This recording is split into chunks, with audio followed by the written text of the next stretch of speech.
बिस्मिल्लाहिर्रहमानिर्रहीम। अस्सलाम वालेकुम। आप उसामा गाजी यूट्यूब चैनल देख रहे हैं। तुर्की और सऊदी अरब के दरमियान बहुत बड़ा ब्रेक थ्रू हुआ है। कई सालों के बाद इतनी बड़ी पेशरफ्त सामने आई है कि बराह रास्त दो सरबराहान के दरमियान इस तरह की गुफ्तगू हुई है।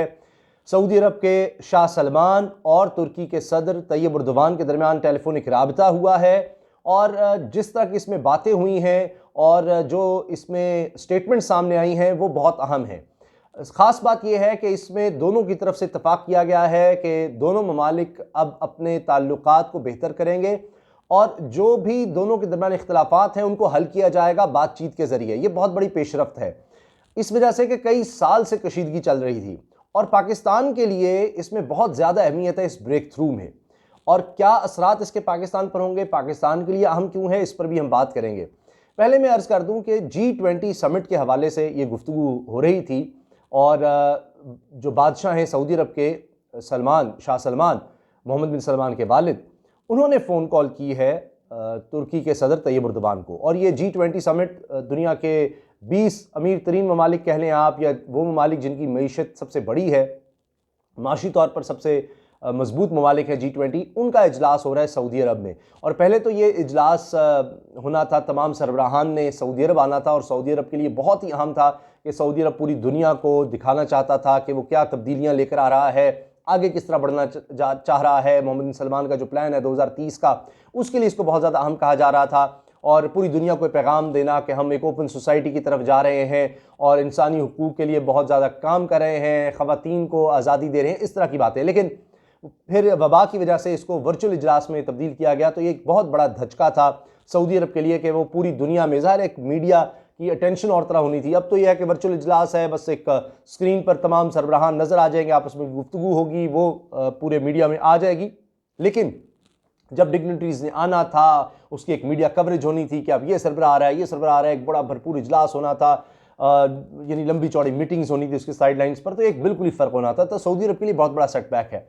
अब सऊदी अरब और तुर्की दोनों बड़े मसाइल का शिकार हैं और दोनों के लिए ये बहुत अहम था कि इस तरह का कोई ब्रेक थ्रू होता, इसलिए दोनों की तरफ से इसमें बहुत हौसला अफजा बातें की गई हैं और दोनों की तरफ से कदम आगे बढ़ाए गए हैं।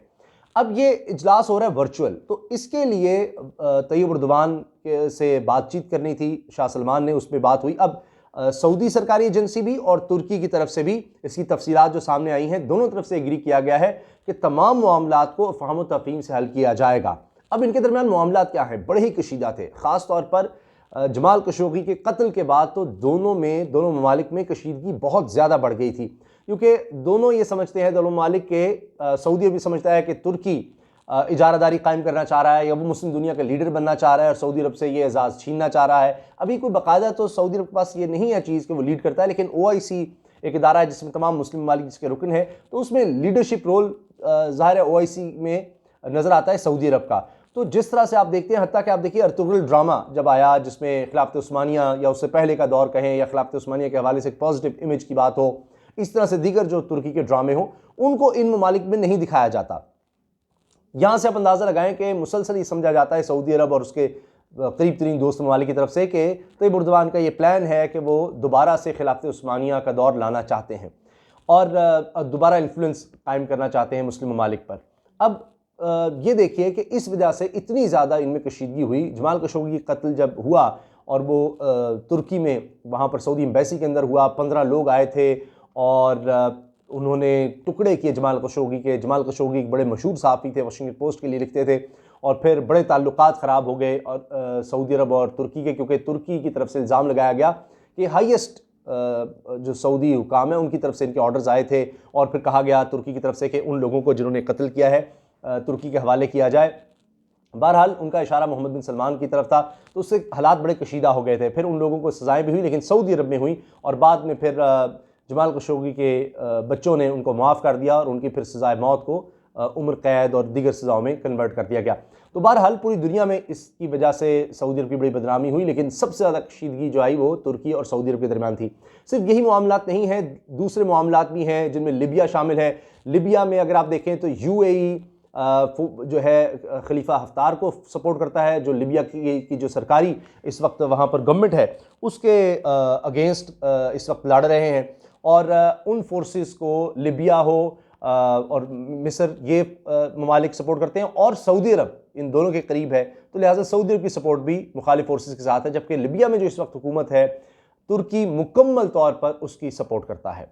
अब तुर्की कहता है जब क़ौम मुत्तहिदा के तहत वो इस वक्त हुकूमत में है, क़ौम मुत्तहिदा भी उनको मानता है, तो ये इस तरह के कई मामलात हैं। अब दोनों ममालिक को इतना ज़्यादा नुकसान हो रहा था।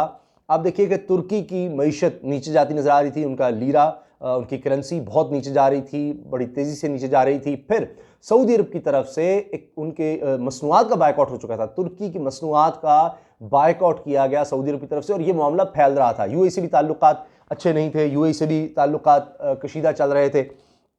और इसी तरह से आप देखिए कि दीगर ममालिक में जहाँ जहाँ इन्फ्लुएंस इन ममालिक का, चाहे वो अफ्रीका में कुछ ममालिक हों, वहाँ पर भी तुर्की को बहुत ज़्यादा नुकसान हो रहा था, तुर्की के एक्सपोर्ट्स को, तुर्की की मसनूआत को, और हालात ख़राब से ख़राब तर होते चले जा रहे थे। तो ये बहुत बड़ा ब्रेक थ्रू है, इसमें तुर्की का भी बहुत ज़्यादा फ़ायदा है। अगर हम सऊदी अरब की बात करें तो सऊदी अरब पर बहुत से प्रेशर हैं, तेल की आमदनी कम से कम होती चली जा रही है, फिर 2030 का विजन वो मुश्किल में है, और फिर सऊदी अरब देख रहा था कि उसको इतराज़ था कि ये तुर्की, मलेशिया, पाकिस्तान ये कोई ग्रुप बना रहे हैं, इसी वजह से पाकिस्तान पर बहुत ज़्यादा दबाव आया। आपने देखा कि जो मलेशिया में समिट हो रहा था तो पाकिस्तान फिर उसमें नहीं गया, और इसी तरह से ये खदशात थे कि जी ये तुर्की पाकिस्तान एक ग्रुप बन रहे हैं, तो सऊदी अरब इससे बहुत ज़्यादा खाइफ था। तो अब सऊदी अरब के लिए भी ये मुश्किल होता चला जा रहा था कि इतने अहम ममालिक हैं, उनसे इतने हालात ख़राब करके सऊदी अरब के लिए भी कोई आसान नहीं था। फिर यमन की जंग का कहीं खात्मा नज़र नहीं आ रहा, इकॉनमी सऊदी अरब की भी नीचे जा रही है, इंटरनेशनली उसकी बदनामी ज़्यादा हो रही है, इंसानी हुकूक का दबाव उस पर आ रहा है। अभी G20 समिट में भी इंसानी हुकूक तंजीमें कह रही हैं कि सऊदी अरब पर दबाव डालना चाहिए, जब आलमी तमाम रहनुमा इसमें बैठेंगे तो इस पर भी बात होनी चाहिए।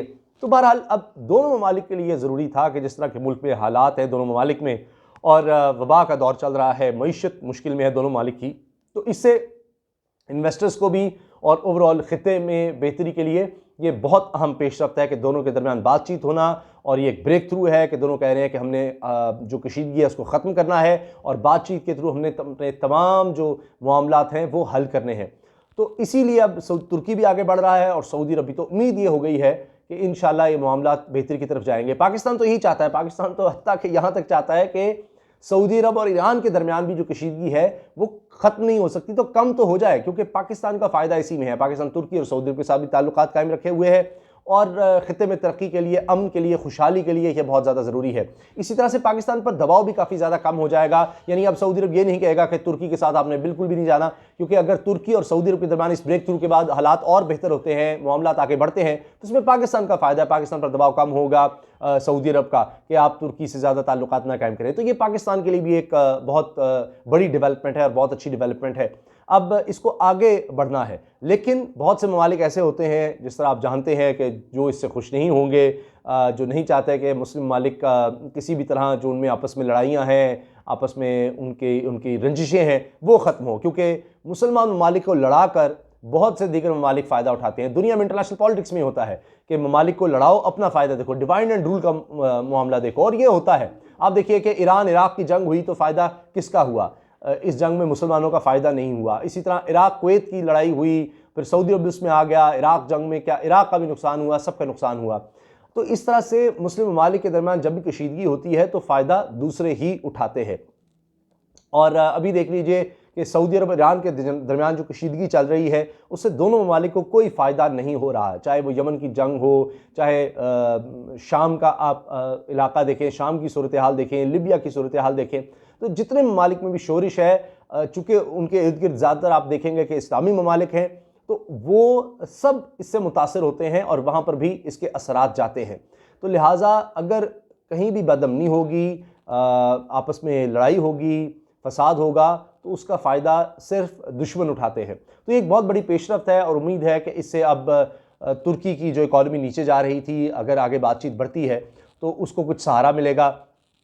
और जिस तरह तैयब उर्दवान कह रहे हैं कि हम अब जिस तरह 20 मईशतों से निकल कर टॉप 10 में जाना चाहते हैं, उनका विजन ये है कि तुर्की को दुनिया के 10 बड़े तरक्की याफ्ता ममालिक में शामिल किया जाए, और वो ये देख रहे हैं कि 2023 तक वो ये चीज़ अचीव कर सकते हैं, इसको पूरा कर सकते हैं।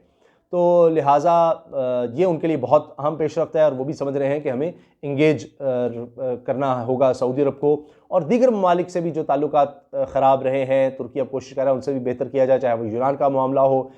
ख़ित्ते में अब वो एक्सप्लोरेशन की तरफ जा रहा है, ऑयल और गैस की एक्सप्लोरेशन, जहाँ उनको बहुत ज़्यादा फ़ायदा हुआ है। तो लड़ाई करके या इस तरह से हालात कशीदा करके तुर्की को भी उससे बहुत ज़्यादा फ़ायदा नहीं है। हत्ता कि यूरोप भी धमकियाँ दे रहा है कि जी हम तुर्की पर पाबंदियाँ लगा देंगे। तुर्की का बड़ा वाज़ेह स्टैंड इसराइल के ख़िलाफ़ नज़र आता है, मक़बूज़ा कश्मीर पर नज़र आता है, और अपने हदूद के लिहाज से तुर्की का बड़ा वाज़ेह स्टैंड होता है। अभी आप देखिए कि तुर्की अपने यानी उस स्टैंड पर, अपने मौक़िफ़ पर खड़ा है, लेकिन साथ ही वो पॉलिसी जो पाकिस्तान अपनाए हुए है कि जिस तरह चीन ने तरक्की की कि किसी से कोई लड़ाई नहीं और हमने माशी तौर पर तरक्की करना है, पहले खुद मजबूत होना है, और उसके बाद जितने भी मामलात हैं, चाहे वो हांगकॉन्ग का आप देखें किस तरह से उसने अपने साथ शामिल कर लिया हांगकॉन्ग इतने अरसे बाद, तो दीगर मामलात, अभी तक ताइवान का उनसे लड़ाई है लेकिन वो उस तरफ भी नहीं जा रहे, किसी से उस तरह वो लड़ना नहीं चाह रहे। तो तरक्की जब खुशहाली होगी, मुल्क मजबूत होगा, तो उसके बाद फिर आप इन चीज़ों की तरफ ध्यान दे सकते हैं। आप मजबूत इतने हो जाते हैं कि फिर आपकी बात का वज़न बहुत ज़्यादा बढ़ जाता है। तो लगता है कि तुर्की भी अब उस सोच के साथ आगे बढ़ना चाह रहा है, और सऊदी अरब और तुर्की दोनों अपना फ़ायदा देख रहे हैं, और दोनों का फ़ायदा इसी में है कि कशीदगी को ख़त्म किया जाए। और सऊदी अरब में बसने वाले पाकिस्तानी हों, तुर्की में हों, जहाँ भी हों, बहैसियत मुसलमान, बहैसियत पाकिस्तानी, ये हमारे लिए एक बड़ी अच्छी पेशरफ्त है कि दोनों ममालिक अब कशीदगी को ख़त्म करने की तरफ जा रहे हैं। अल्लाह हाफ़िज़। पाकिस्तान ज़िंदाबाद।